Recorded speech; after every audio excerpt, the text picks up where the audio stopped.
Assalamualaikum warahmatullahi wabarakatuh. Saudara-saudara sekalian, kembali lagi ketemu dengan saya. Saat ini saya sedang berada di salah satu distrik di kota Budapest, yaitu distrik 14. Ini adalah salah satu distrik yang relatif agak jauh dari keramaian hiruk pikuk kota. Suasananya agak sunyi dan saya kira ini menarik untuk saya menyampaikan satu materi. Dan kebetulan tadi saya kesini sekaligus dalam rangka Jumatan. Saya mencari masjid yang agak jauh dari ramaian kota karena memang unik. Di sini masjidnya rata-rata adalah jamaahnya dari asli Hungaria yang kebetulan mualaf. Mungkin ada yang baru 2 tahun, ada yang sudah 5 tahun, bahkan ada yang sudah 10 tahun. Tetapi menarik, masjidnya enggak banyak jamaahnya, jadi sholatnya bisa lebih tenang dan khusyuk. Nah, mumpung di situasi yang agak sunyi dan suasana keasliannya Hungaria masih nampak di sini, maka saya ingin menyampaikan satu topik yang relevan dengan situasi ini, yaitu etnografi. Di awal pertemuan sebelumnya sudah saya sampaikan beberapa tahapan model pendekatan kualitatif. Saat ini saya ingin menjelaskan salah satu metode yang diterapkan oleh pendekatan penelitian kualitatif. Saudara-saudara sekalian, etnografi adalah salah satu metode dalam pendekatan kualitatif yang digunakan sebagai upaya untuk mendeskripsikan, menganalisis, menginterpretasikan suatu kelompok masyarakat. Menyangkut dalam hal ini adalah pola struktur yang digunakan dalam suatu masyarakat tertentu, termasuk pola bahasanya, sistem nilai yang dianutnya, termasuk juga sistem keyakinan atau agama yang dianut suatu kelompok masyarakat tertentu. Agama tentu tidak bisa dalam hal ini semata-mata digeneralisir agama yang besar, Islam, Kristen dan seterusnya, tapi bagaimana pola ritual yang diterapkan dalam satu masyarakat tersebut. Nah, penelitian etnografi ini sebenarnya adalah satu model yang sangat menarik dan di barat banyak digemari model pendekatan ini. Dan seiring dengan perjalanannya waktu, model penelitian etnografi ini mengalami banyak perkembangan dan perubahan. Makanya pada kesempatan yang singkat ini, saya ingin menjelaskan sedikit sebagai gambaran umum tentang perkembangan model pendekatan etnografi itu. Pada awalnya, pendekatan etnografi ini digunakan untuk mengkaji tentang bagaimana pola perkembangan manusia dalam perspektif sejarah sejak awal kemunculannya hingga kehidupannya pada masa tertentu. Untuk hal ini biasanya menggunakan pendekatan yang semacam studi pustaka atau kajian wacana untuk menganalisis. Jadi sumber-sumber dokumennya lebih banyak dokumen-dokumen yang kepustakaan. Ini adalah pada masa awalnya. Model pendekatan etnografi ini, kalau kita membaca bukunya Spratly, kita akan tahu bagaimana tahapan-tahapan perkembangannya etnografi itu sendiri. Kalau di awal tadi sudah saya jelaskan bahwa pendekatan etnografi awalnya lebih tertarik pada upaya untuk mengkaji dalam perspektif sejarah tentang kehidupan awal kemunculannya manusia hingga kemudian masa kini. Generasi modern, tetapi generasi modern yang masih awal-awal, sekitar tahun 1925 sampai 30-an, itu memfokuskan pada bagaimana kehidupan saat itu, kehidupan di mana saat mengkaji ini diterapkan. Gunanya apa?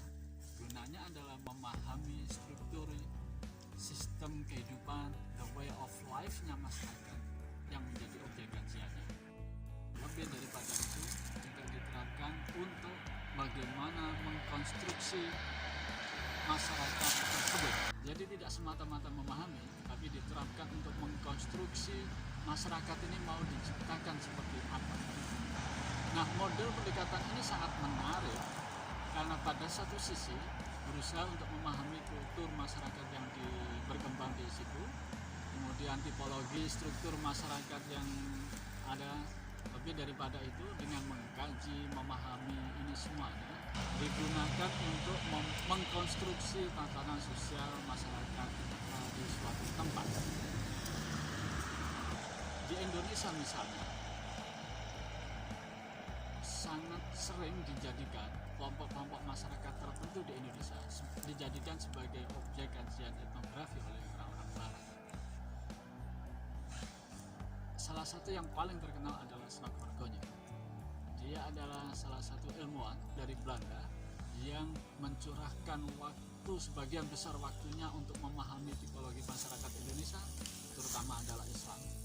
Tetapi tipologi itu kemudian sekaligus menjadikan rekomendasi kepada penjajah Belanda ketika itu untuk menciptakan masyarakat Indonesia seperti apa.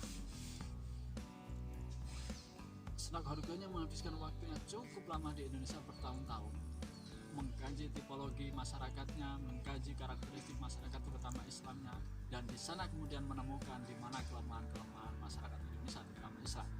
Dengan ini akan mudah bagaimana melemahkan masyarakat Islam untuk menjajah masyarakat Islam di Indonesia itu sendiri. Contoh yang lain, bagaimana menciptakan masyarakat Bali seperti yang saat ini ada. Masyarakat Bali seperti yang saat ini ada tentu bukan tiba-tiba. Tentu ada upaya untuk menciptakan Bali ini menjadi seperti yang sekarang. Dan untuk menjadikan Bali yang seperti itu membutuhkan proses kajian yang mendalam, yang dalam hal ini etnografi punya peran penting untuk memberikan rekomendasi tentang bagaimana masyarakat Bali ini mau diciptakan, model karakteristik Bali ini mau diciptakan. Oleh karena itu, untuk mengkaji ini maka pendekatan yang dilakukan oleh etnografer itu, mereka akan turun ke masyarakat, akan turun ke suatu kelompok masyarakat yang menjadi fokus kajian, dan ini yang diminati oleh Barat. Mereka kemudian hijrah ke suatu tempat, ke Indonesia misalnya, atau ke kelompok tertentu di Aceh, kelompok tertentu di Kalimantan, di Sulawesi, di Bali, di Jawa. Mereka tinggal bertahun-tahun di sana dengan tujuan bagaimana mengkaji secara sedetail mungkin model perkembangan struktur masyarakat di suatu tempat tersebut. Ada banyak contoh penelitian yang dilakukan sebagai hasil daripada model pendekatan etnografi ini. Snok Horgonya bahkan menulis ribuan paper dari perspektif keindonesiaan, perspektif Islam, yang itu semua sebagai hasil karya model penelitian etnografi. Kemudian yang tertarik Islam misalnya adalah Clifford Gates, salah satu yang sangat terkenal yang mengkaji tentang santri, abangan, dan priayi yang mencoba memotret model keberagamaan masyarakat di salah satu desa di Kediri sana, persis di Bali. Jadi model-model ini banyak diminati oleh Barat, dan memang mereka support penelitiannya luar biasa dari government dan juga dari institusi-institusi riset lainnya. Makanya mereka sangat menikmati melakukan penelitian etnografi semacam ini. Perkembangan selanjutnya yang disebut dengan etnografi generasi baru. Pada masa awalnya generasi baru ini fokus pada bagaimana upaya memahami memori kolektif yang dianut oleh suatu masyarakat, yang itu kemudian dijadikan sebagai dasar bagaimana membentuk struktur budaya di suatu masyarakat tersebut. Karena apapun peradaban yang diwujudkan dalam suatu kelompok masyarakat bermula dari bagaimana memori kolektif suatu masyarakat itu berada. Misalnya bagaimana pola membentuk model rumah misalnya. Kalau kita melihat Bali misalnya, itu tidak bisa lepas dari pola keyakinan keagamaan suatu masyarakat tersebut. Begitu pula ketika kita memahami model rumah masyarakat Jawa yang masih asli Jawa, maka di situ syarat dengan makna bagaimana aspek religiusnya itu ditanamkan di situ, aspek nilai-nilai yang dianut masyarakat itu berada. Begitu pula dengan kultur-kultur yang lain di satu kelompok masyarakat termasuk di Jawa, itu dipengaruhi oleh bagaimana memori kolektif suatu masyarakat tersebut. Kita melihat misalnya banyak ritual di masyarakat itu yang mencerminkan dari apa sih yang sebenarnya diyakini masyarakat nenek moyang Jawa ketika itu, yang sampai sekarang ini tertransformasikan kepada generasi-generasi belakang. Nah, generasi baru pada awal tahun 60-an sampai kemudian sekitar tahun 80-an, 90-an lebih banyak mengkaji tentang bagaimana memori kolektif suatu masyarakat itu yang kemudian terwujudkan dalam model kebudayaan suatu masyarakat itu sendiri. Tetapi generasi baru berikutnya, model penelitian etnografi ini tidak lagi banyak hijrah ke suatu negara, ke suatu tempat terpencil, tetapi mereka juga fokus di masyarakat di mana mereka tinggal itu sendiri. Etnografer barat, mereka juga sebagian besar mengkaji masyarakat di lingkungan sekitarnya dengan pendekatan etnografi ini. Jadi poinnya adalah pada masa ini lebih banyak kemudian fokus di dalam negerinya, tidak sebagaimana pada masa-masa sebelumnya yang mengkaji lebih mendalam di masyarakat-masyarakat terpencil yang barangkali bisa dianggap masih kebudayaannya masih jauh dari kelasnya kebudayaan barat. Tetapi pada awal abad 21, etnografi ini banyak mendapatkan kritik karena dianggap model pendekatannya selama ini cenderung tidak berimbang. Tidak berimbang dalam artian apa? Ketika menggali informasi kepada informan misalnya, yang diambil informan siapa? Ya mereka yang punya status sosial tertentu yang lebih tinggi. Sementara masyarakat yang dianggap marginal, mereka tidak cukup mendapatkan tempat sebagai informan. Makanya pada generasi ini, etnografi mencoba mengambil perspektif, menggali informasi secara berimbang antara misalnya kelompok elit tertentu dan juga kelompok yang termarginalkan. Jadi mencoba menyeimbangkan menggali informasi ini, tetapi konteksnya adalah berupaya untuk mampu mendeskripsikan, menggambarkan suatu model kultur masyarakat secara lebih komprehensif, dan informasinya diupayakan adalah berimbang.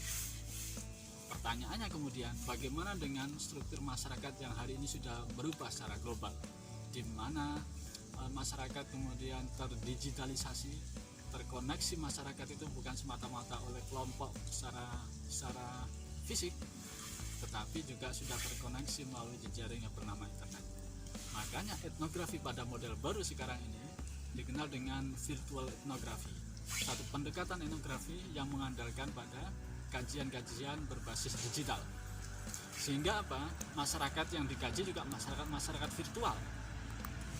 Makanya pendekatan etnografi ini pada tahap ini, etnografi virtual ini, mereka tidak lagi terjun ke suatu kelompok masyarakat tertentu yang menjauh di sana, tetapi sudah fokus pada bagaimana masyarakat digital. Misalnya mau mengkaji tentang kelompok radikal misalnya, mereka menganalisis komunitas-komunitas radikal secara virtual. Mau menganalisis masyarakat teroris misalnya, mereka bisa terpetakan melalui jejaring virtual. Mau menganalisis tentang masyarakat vegetarian misalnya, atau masyarakat pecinta musik tertentu atau aliran tertentu, itu mudah sekali teridentifikasi melalui kelompok virtual, dan ini menjadi model baru kajian etnografi secara dunia maya. Yang ini kemudian akan juga menjadi sangat menarik dan sekaligus biayanya relatif lebih ringan. Pendekatan etnografi ini karena berusaha untuk menggambarkan, menganalisis struktur suatu kelompok sosial tertentu secara komprehensif, maka pendekatan yang diterapkan juga harus komprehensif. Tidak saja cukup dengan interview, tetapi juga observasi, kemudian analisis dokumen, segala fenomena yang terjadi di suatu kelompok masyarakat. Inilah sekaligus menjadi kelemahannya Karena harus menghabiskan waktu yang cukup lama. Pendekatan ini memang menarik karena mampu Menggambarkan tipologi masyarakat, secara utuh dan kemudian banyak menghasilkan rekomendasi untuk bagaimana struktur masyarakat itu akan diterapkan. Pada sisi yang lain, kelemahannya juga menghabiskan biaya yang besar, waktu yang cukup lama. tetapi Seiring dengan perkembangannya, etnografi virtual ini menjadi menantang. yang akan menjadi menarik juga kalau kita bisa mengkajinya secara cukup baik. Oke, saya kira itu sebagai pengantar tentang apa etnografi sebagai gambaran umum. Tapi kalau ingin mengkaji lebih jauh, lebih detail, ada banyak referensi yang bisa digunakan untuk memahaminya secara lebih komprehensif.